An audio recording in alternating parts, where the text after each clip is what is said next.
राधे राधे।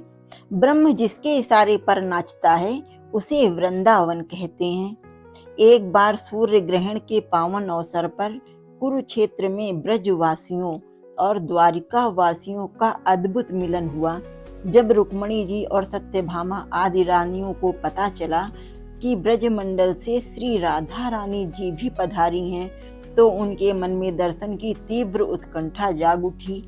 वे सदैव सोचती थीं कि द्वारिकाधीश नंदलाल हर पल राधे राधे क्यों रटते रहते हैं। आखिर कौन हैं वे? भगवान श्री कृष्ण की अनुमति लेकर रानियां राधा रानी के शिविर की ओर बढ़ीं। अद्भुत सौंदर्य का दर्शन। द्वार पर उन्हें एक अत्यंत तेजस्वी युवती मिली। उसका रूप इतना दिव्य था कि रानियां पल भर के लिए ठिठक गईं। उन्होंने पूछा, क्या आप ही राधा हैं? उसने विनम्रता से सिर झुकाकर कहा, जी नहीं, मैं तो उनकी सेविका इंदुलेखा हूँ।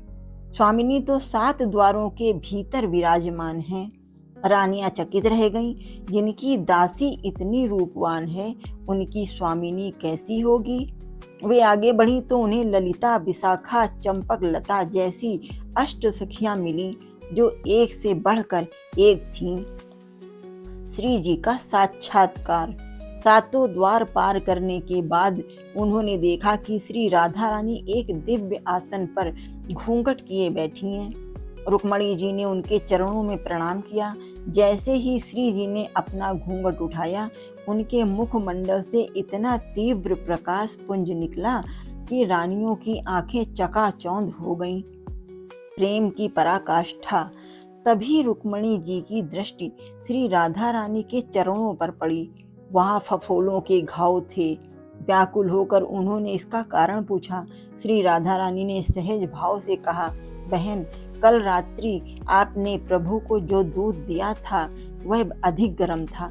प्रभु के हृदय में तो मेरे चरण विराजते हैं। उस गर्म दूध से उनके हृदय में जलन हुई और उसी ताप से मेरे पैरों में ये छाले पड़ गए। यह सुनकर रानियों का अभिमान क्षण भर में चूर हो गया। वे समझ गईं कि प्रेम की किस अवस्था का नाम राधा है। वृंदावन का रहस्य। संसार में हम अतिथियों से बाहरी कक्ष में मिलते हैं, मित्रों से घर के भीतर और आत्मीय जनों से रसोई तक, लेकिन हमारे शयन कक्ष, निज कक्ष में केवल हमारा अधिकार होता है। इसी प्रकार यह संपूर्ण ब्रह्मांड ईश्वर का है, किंतु वृंदावन श्री राधा रानी का निज महल अंतःपुर है। यहाँ प्रवेश केवल उनकी कृपा से मिलता है। जिसके संकेत पर संपूर्ण ब्रह्मांड नाचता है, वह ब्रह्म है, और वह ब्रह्म श्री कृष्ण जिसके इशारे पर नाचते हैं, उसे वृंदावन कहते हैं। प्रेम से बोलो राधे राधे। जय श्री राधे कृष्ण।